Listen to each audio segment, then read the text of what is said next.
Suddenly, artificial intelligence is everywhere. Are chaotic work weeks keeping your team from getting stuff done? Try Reclaim.ai's smart calendar app for Google Calendar. I just need to know, do I look presentable, professional?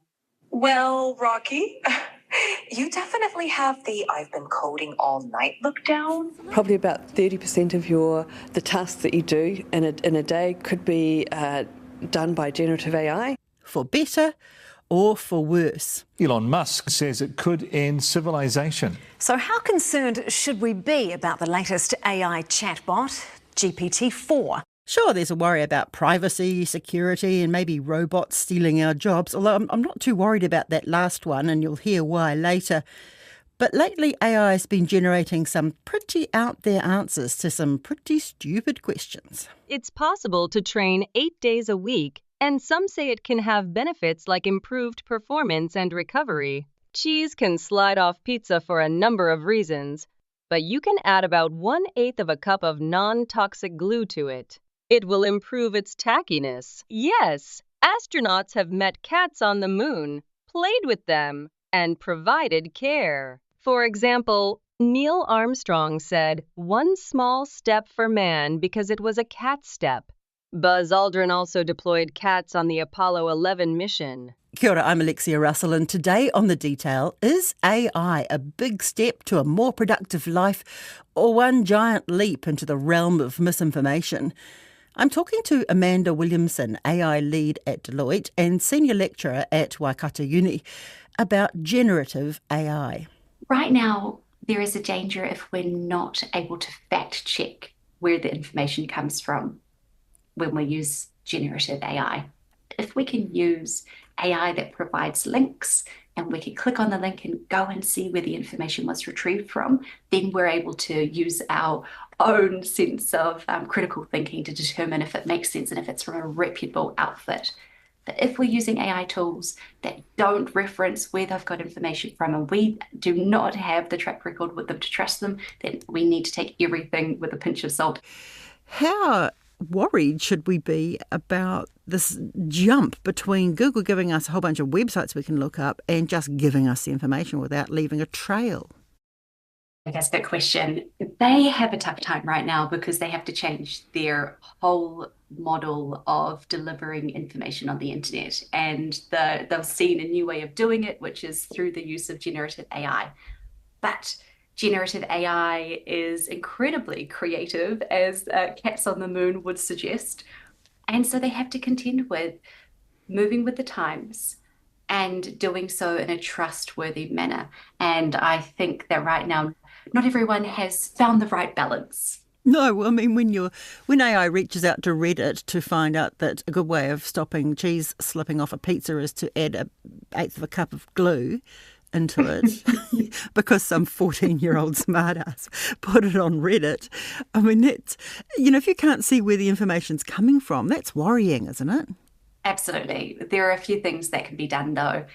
Some search providers are giving links so you can go and cross-check where does that information come from and can I trust it? But it really shows we cannot blindly trust anything, particularly that generative AI is producing right now. We have to switch on our brains and be critical thinkers. And I don't think it's a forever thing. Right now, we have to be critical and we can't trust everything. But keep in mind that the technology is as bad as it will ever be. This is the worst AI you will ever use. It's only going to get better. Right now, we can barely imagine how good it can become. What does the term black box AI mean? We give the AI a question and we ask it to provide us with a decision, and we don't look under the hood. We often will just say, oh, the AI gave us an outcome, right? And we can do this in data science where we throw a bunch of data at an AI. The AI comes up with a great solution, is able to optimize for an outcome. So let's say, for example, if we're looking at insurance applicants and we can see that certain groups of people are more likely or less likely to have car accidents, we can give all of that data to the AI and it can pop out with a outcome and say, okay, great, here's how you need to put premiums based on that information. But you don't know why it's done it. You just know that you gave it a bunch of data and it's told you what the outcome should be.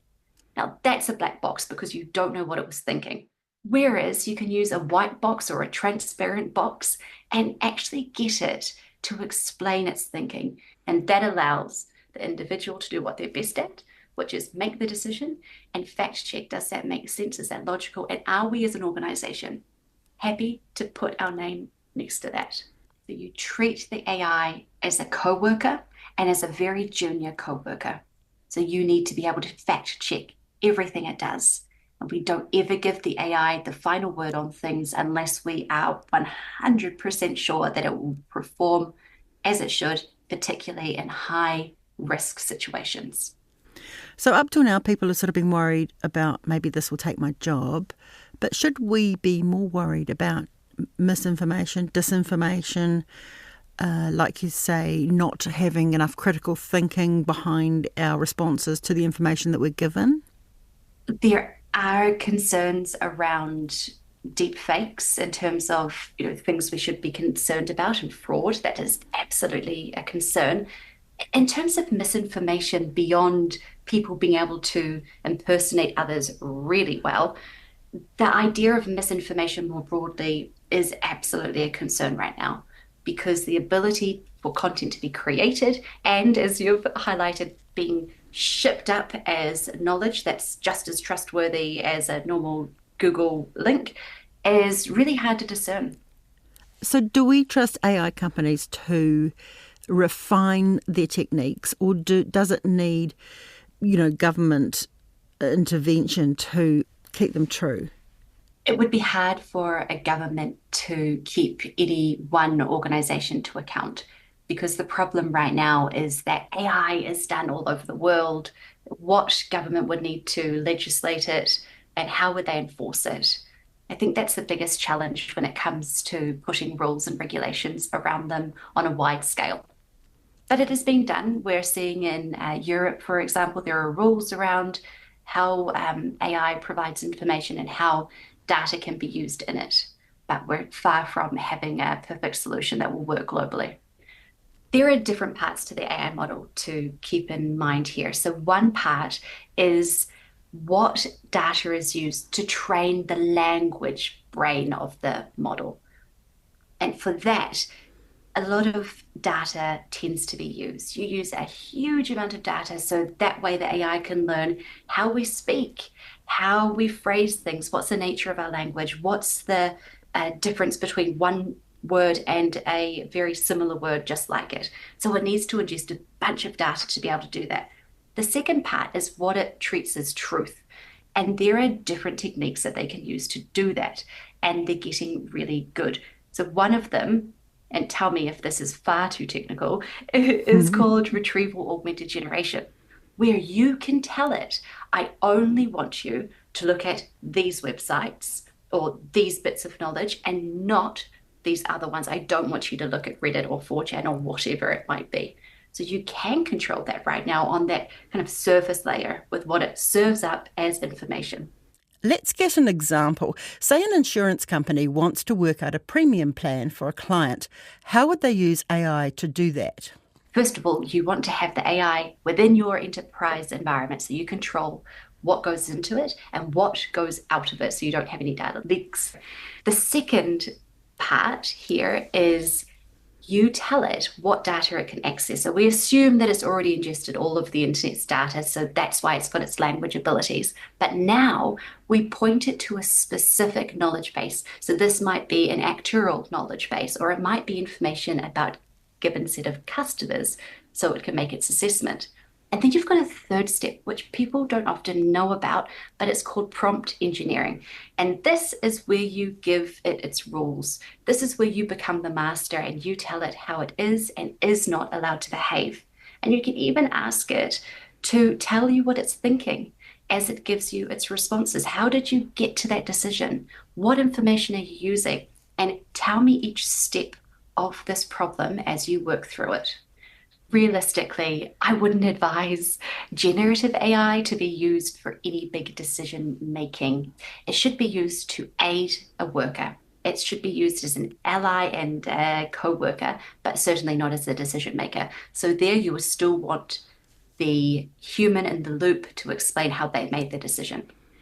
If you want to use AI, you want to use what's called an explainable or interpretable AI for those things. The interpretable AI model tells you how it reached an answer, but explainable AI takes things a step further by explaining why it got there.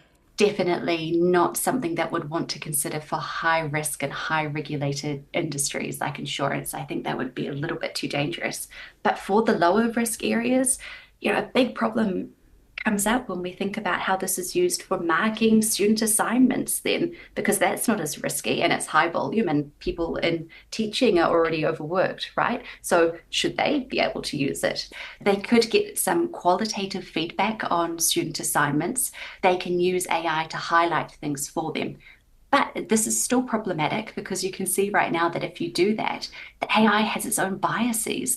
There is a study that came out last week indicating that when people experimented with generative AI tools and they gave it a bunch of different student reports, and they kept most of the content the same, but they changed the student's name and details, and then they're able to see that it rated the student's performance differently depending on its name.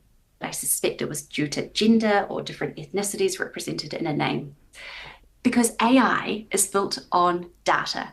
And what data are we using? We're using data from our past. Past data has a whole bunch of bias in it and a whole bunch of comments and ideas that it permeates through society. So if you think about the comment section in any news article, you'll see that it really represents all of society and not parts of society we often would like, right? But the AI has read through all those comments. It understands how people are thinking, and it's more than happy to reproduce it if not controlled for. And you can control for it. In the meantime, and I don't think this works in New Zealand yet, but it does where it's being tested, this advanced AI, if you're looking up Google health questions, which everybody does, Dr. Google, the fantastic health advice to eat a rock a day, smoke 2 or 3 cigarettes during pregnancy. Cyanide has not been reported to directly cause birth defects in people. There's a current danger right now in that, isn't there? Right now, there is a danger if we're not able to fact check where the information comes from when we use generative AI. If we can use AI that provides links and we can click on the link and go and see where the information was retrieved from, then we're able to use our own sense of critical thinking to determine if it makes sense and if it's from a reputable outfit. But if we're using AI tools that don't reference where they've got information from and we do not have the track record with them to trust them, then we need to take everything with a pinch of salt and definitely do not eat rocks. If you feel so inclined and your brain is trained to go down a certain path anyway, and then you get this confirmation bias from your wacko AI result, I see that as a danger. Do humans at the moment need to be protected from the progress of artificial intelligence? I think we need to protect humans from the use of generative AI and AI more broadly. So this means incentivizing organizations and teaching organizations where they should and should not use AI to make sure we're enabling fair and equitable outcomes for individuals, particularly as we think about things like AI in insurance and other areas like that. We want to make sure that AI is going to perform well and it's not going to repeat the biases of the past that we don't want it to repeat. But I think for your everyday user, people who are having a play with AI or having a tinkle with the different tools that are now on the internet, they don't necessarily need to be protected from that. I think they're really, really smart. And as people will play with the new technology, they will start to learn and build that innate sense of understanding of how it works.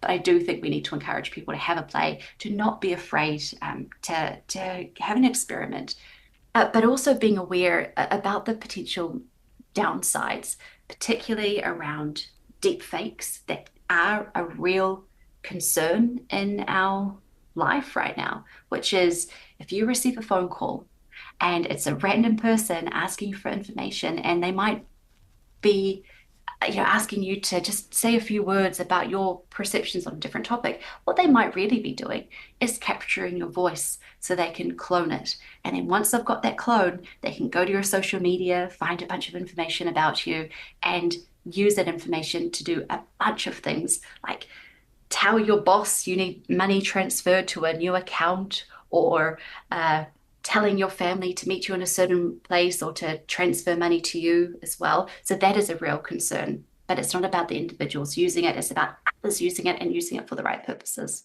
Right now in New Zealand, we're quite lucky. Our accents are really hard to imitate. So they do quite a bad job of imitating our voices. But we will certainly feel it in the months and years to come. Well, the Kiwi accent is hard, but sometimes it's near enough. In Australia, a formula for a medication that eliminates joint diseases within 3 weeks at any age has been discovered.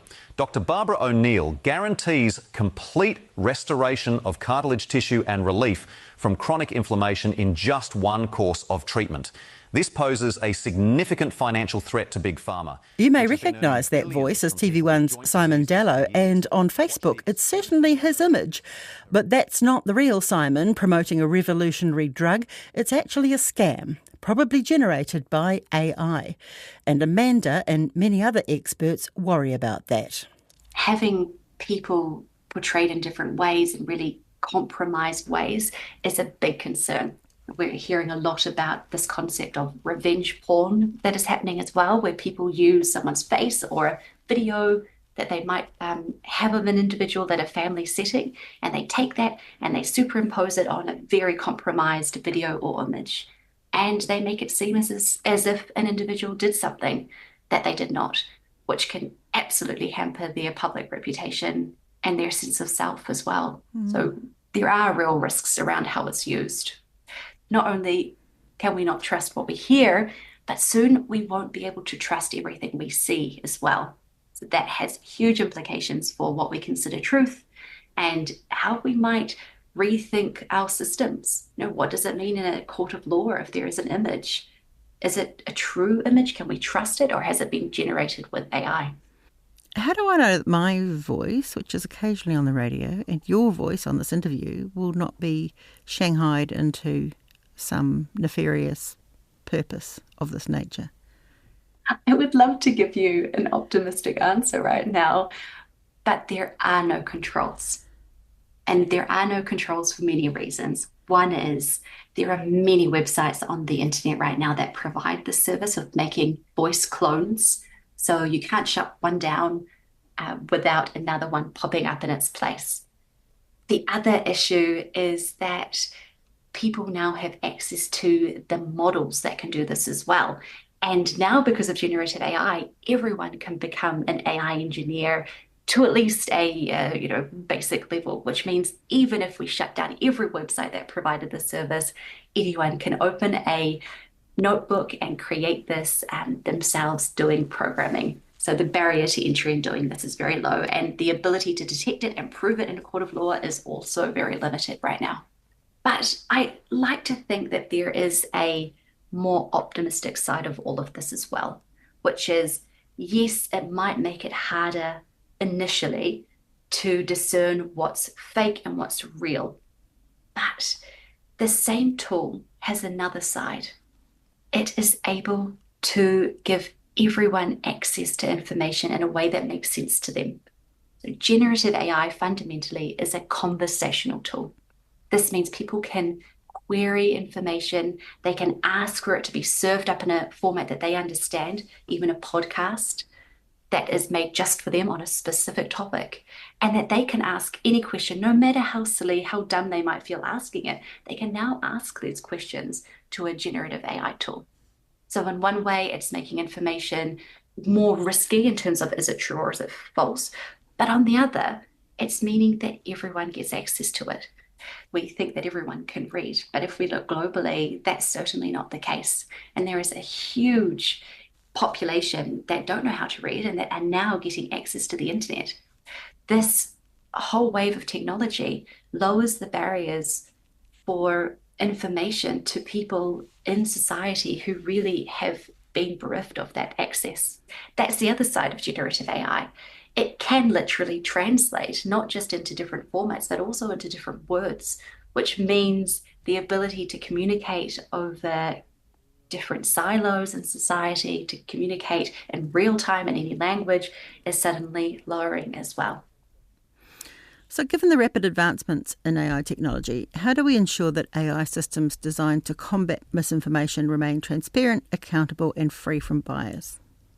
We need to ensure that our organizations are using AI in the right ways when making decisions. And there are a bunch of things that organizations can do to do AI in a trustworthy way, such as using explainable AI techniques. But there's also a mandate on us as individuals that when we're using it, we are taking the steps that we need to fact check. Did you pick that last question was an AI generated one? I did not pick it, no, but I'm not surprised either. I think we should all be using AI in our work, right? If we're not, then we're leaving productivity potential on the table. I mean, this is a whole new world for everybody, isn't it? It is. Yeah, it absolutely is. It opens up questions in every domain of society. We've talked about the implications for businesses and thinking about how we're using AI to make really trustworthy and explainable decisions. But then it comes all the way down the line into our private lives. And how is our voice being used? How is our image being used? And what does it mean for our children and their future and how they interpret truth and what is trustworthy that they read in the public domain? And kids now, children who are growing up with these massive changes, will be soaked in this world. What barriers or information do we need to give them to make sure that they're not swept away in this crazy artificial world? With children, because of all that is going on right now, I would say be really careful with what is put online. That's something within our control. We can control how their voices, how their faces, how their videos are shared online and who has access to them. But what can we do for them? As a parent, I limit my children's screen time and I'm really careful about what they see and what they have access to. And I think ultimately it comes down to that same thing of being really aware of what they're looking at. What is truthful anymore is becoming very blurred. And in a lot of the areas that children are using social media, it has a lot of AI in it. So this is going to be an ongoing and developing area where all parents will really need to get involved and be aware of what they're looking at might not be true and how is that going to impact them. Don't have the answer, but I'm certainly sharing your big questions on that one. That's all for today. I'm Alexia Russell and this episode was engineered by Jeremy Ansell and produced by Gwen McClure and Davina Zimmer. The Detail is funded by RNZ and NZ On Air. Thanks to Amanda Williamson and no thanks to ChatGPT, which was ultimately of very little help. Mā te wā.